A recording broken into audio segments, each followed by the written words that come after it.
Great then, lads and lasses, welcome back to the channel. Today is actually packed full of news. Of course, the main one that you would have seen on the title, St James's Park will be hosting Euro 2028 games. I can't wait. Of course, the UK is the actual host and island. Some injury updates included Sven Botman, Joe Willock, Joelinton and Alexander Isak, who was coming back from the Swedish national team after being pulled out due to injury in the West Ham game. Now, we'll start with the small injury news, quickly brief over them, and then we'll get into the very big news, which I genuinely cannot even wait to talk about. First of all, let's start with the injury news. Sven Botman and Joelinton are back on track to return to the matchday squad ahead of our opening Premier League fixture coming back from the international break against Crystal Palace. Sven Botman is probably the biggest miss of all time in our team. I would say he's probably our most important player. When we don't play Sven Botman, we don't win games like we don't with Sean Longstaff. But he's just a sublime defender. He's so cool on the ball. He could play in any team in Europe, in my opinion. Maybe not Manchester City, but even if he was in that team, he suits them to a T. Ball-playing defender. Crosses are fantastic. He's just a very, very good defender. We're genuinely so lucky to have him. 35 million is an absolute bargain. And Joelinton, probably another one of our most important players. I'd probably say Joelinton, Sven Botman and Sean Longstaff are our three most players who hold the team together. Not the most technically gifted or the most biggest names, but just the players who hold the team together. Then moving on to Alexander Isak, who moved away with Sweden to do international duty. Of course, I think it was European qualifying games. I think it was. Of course, England's playing a few friendly games or whatever it is, European qualifying. I could not care less about the international breaks if it's nothing to do with major tournaments. But Alexander Isak was pulled out due to a groin injury, I do believe it was.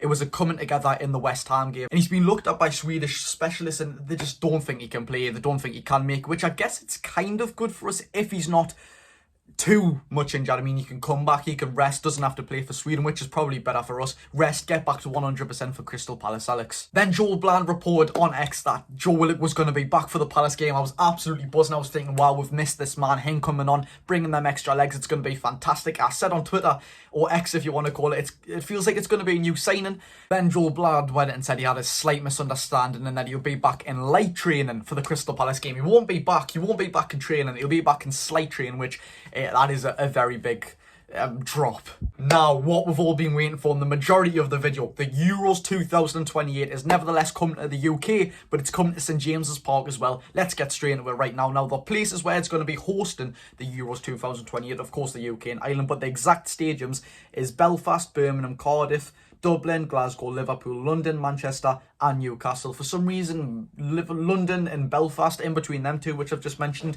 are labelled X2, which obviously means times 2. I don't know if they're being played there twice. In Manchester and Newcastle just once. I seen something which said Anfield in Manchester United, in Old Trafford, sorry, won't be a venue. I don't understand why. The two of the most best or decorated, most famous stadiums in the whole country. I don't know why. Fair enough. But this is also great for Newcastle United as it brings not only exposure, but just a little bit of funds as well for Newcastle. I mean, it's not going to be monumental, but of course it is something. We'll have to put on the lights, etc. So we'll get paid by UEFA. And this is going to be very good for exposure. Say Ukraine and Moldova, if they even make it in the tournament. I mean, God, I doubt it. But you get the gist of things. Netherlands and Luxembourg, you could say, play at St James's Park. They're going to say, what ground is this from? Oh, it's Newcastle ground. It's just all about exposure and getting our name out there. Not that we necessarily need to worry about these things anymore. I mean, we're high and flying in the Premier League at the minute. We're playing the best, most viewed competition in world football, the Champions League. Exposure's not the top on our list, but it does bring this as well.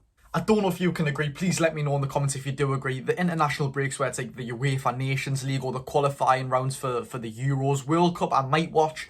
But for them sort of things, I couldn't care less. We're all going to go through. It's simple as that. We are going to go through. I don't know why. I really don't enjoy them. But when it comes to the Euros and the World Cup, I'm all up for it. The World Cup especially.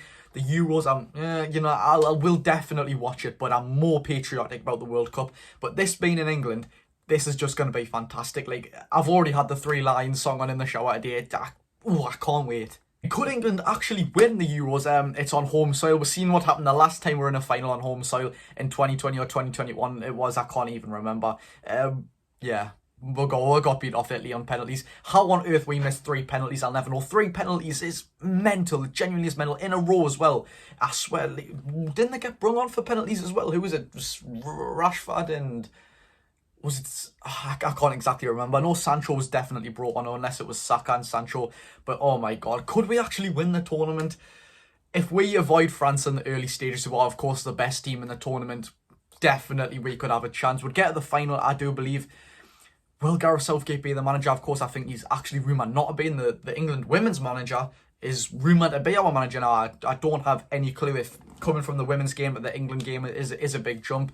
There's only one person, I believe, that's done that. I think that was it Forest Green Rovers manager, or am I just talking absolute rubbish? But this is very exciting, not only for Newcastle, the whole of England to get together and watch these games. It's going to be fantastic. I'll be going down to Wembley for the final. I can already guarantee that, although it's in 5 years' time.